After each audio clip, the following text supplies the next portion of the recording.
Aren't kids famous for their active imaginations? Should we really let our children define reality? If I said that I feel a certain way, then obviously you can't tell me I don't feel that way. Yeah. But just because I feel that way, does that mean that it's true? I mean, if it's your reality, Yeah, if it's your reality. it's truly like none of my business who you So we all have our own identity. realities? What if I said, I want you to say that it's true that I'm a woman? Would you say that? Okay, you're a woman. I would also say that. If you want. Yeah. I honestly don't care. Like, whatever makes you happy. What's true to you can be false to me. So like, it's like. What if I said that it's true? My truth is that you don't exist. Does that mean you no longer exist? I mean, if that's your truth, sure. I don't, because it's. But you do. Well, I mean, if you're saying that I do, then I do. Well, but even if I said that you don't, you still do, because we're having this conversation. I mean, are we? I think so. I mean, I thought. That's what you think. Well, I should have known it would be hard to define reality in Hollywood. I should probably look to the place where truth is the foremost pursuit, the American university.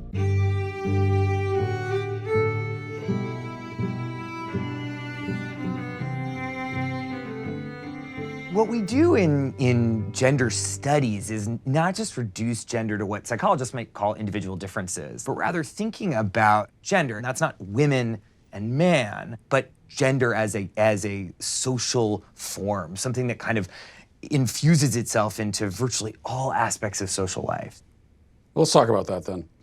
I guess we should start with, we've got gender and sex, right? Yeah.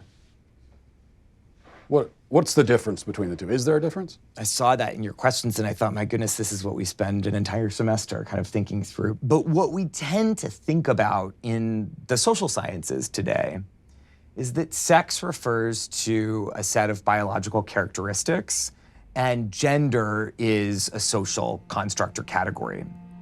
What I think is often misleading about that characterization is allowed to be sort of messy and complicated. But in that framing, when you split them up into these wholly discrete constructs, studies scholars, and really more specifically people who study gender and sex, we're not talking about sexuality right now. In the kind of academic universe that I travel in is that we see how deeply gendered ideas, cultural ideas about masculinity and femininity, maleness and femaleness, both in humans and in lots of other animals. So are gender and sex two different things, or? Well, I think that they both are and they aren't. I'm comfortable saying that gender and sex are two different constructs, but they're deeply intertwined with each other. We're talking about gender and sex, and there's a lot of controversies there. If we're talking about a trans woman has all of the male physical characteristics, so would that not be a male then? Couldn't we plainly say this person is a male? Well, I guess it's like, why are you asking the question? I think I want to understand sort of why that's so important. So if someone tells you... Just to sort of understand reality, you know? Well, I mean, I think when someone tells you who they are, you should believe them. So if a person says that they're a woman or they're a man, then that's them telling you their gender is. I'm not so sure what social interactions would have to do with maleness or femaleness that would be. I'm not even talking about social context. I'm just trying to start by getting to the truth, you know? Yeah, I mean, I'm really uncomfortable with that language of like getting to the truth. Again, in social life. Why is that uncomfortable? Because it sounds actually deeply transphobic to me. And if you keep probing, we're gonna stop the interview. If I probe about what the truth is? You keep invoking the word truth, which is condescending and rude. I'm saying to you... How is the word truth condescending and rude? Why don't you tell me what your truth is, and you're walking on 30 seconds more of thin ice before I get up. What my truth is? Well, I don't think I really have a truth. I think that there's just the truth, like the reality. And so we should begin by trying to figure out what the reality is.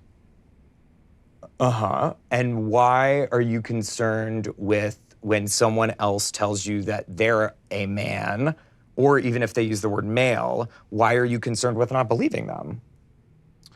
Well, you keep bringing it back to, how do you respond in a social situation? But, That's what I do. I'm a social scientist. Well, right, but we're in a university. This is a place of understanding truth, isn't it? Or Absolutely. We But the pursue truth- truth, and I'm like- a social scientist, and that's what I do. but you just said the truth is transphobic. That you would say that if you're saying the truth is that I get to say you're not a man, show me your genitalia, that's transphobic. No, I don't want to see anybody's genitalia. I just mean someone can make a statement about themselves that could be untrue. Like, for example, if I were to say that I'm a black man, would you accept that, or would you be skeptical? Are you black? Are you African American? Are you biracial? I don't think so. Okay, well, you don't look that, and I don't think it doesn't sound like that's a genuine statement of who you are. Okay, so that's my point. I could make a statement about who I am that's incorrect. Of course, I think it's well established that human beings can lie, yes. Or not even lie. I mean, I could just be mistaken. Yeah. I mean, Uh, sure where you're going. I guess this all comes back, it all comes down to really one question. Especially women, gender, and sexuality studies. So what is a woman?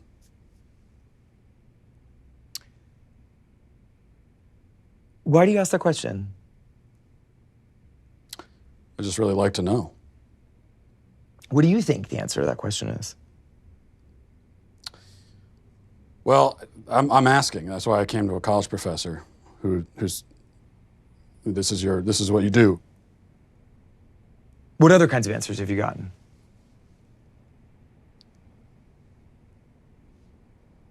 A lot of like this, where you're not answering, and I've gotten a lot of that. So I think it's interesting that you say that some of the people you've interviewed have been reluctant to answer it, and I think that has a lot to do with the questions that preceded it, and the way that you've conducted yourself in the interview. how have I conducted myself? How do you think you've conducted yourself? You just really don't want to answer the questions, do you? I came today very willing and enthusiastic about answering questions about women's and gender sexuality studies, which is So the you work wanted that I do. You wanted to answer questions about women's studies, and so shouldn't the first answer you should be able to provide is what exactly is a woman? Well, for me, it's actually a really simple answer, and that's a person who identifies as a woman. But what are they identifying as? As a woman. But what is that? As a woman. Do you know what a circular definition is? I do. It's sort of like what you're doing right now, where a woman is a woman. Well, because you're seeking what we would call in my field of work an essentialist definition of gender. I think it sounds like you would like me to give you a set of biological or cultural characteristics that are associated with one gender or the other. I'm not seeking any type of definition. I'm just seeking a definition. Yeah, and I gave you one. Well, now I can say I've been to college. Glad I didn't pay for it. Is there anyone willing to give me a straight answer? Ideally, somebody with a bunch of medical degrees on the wall.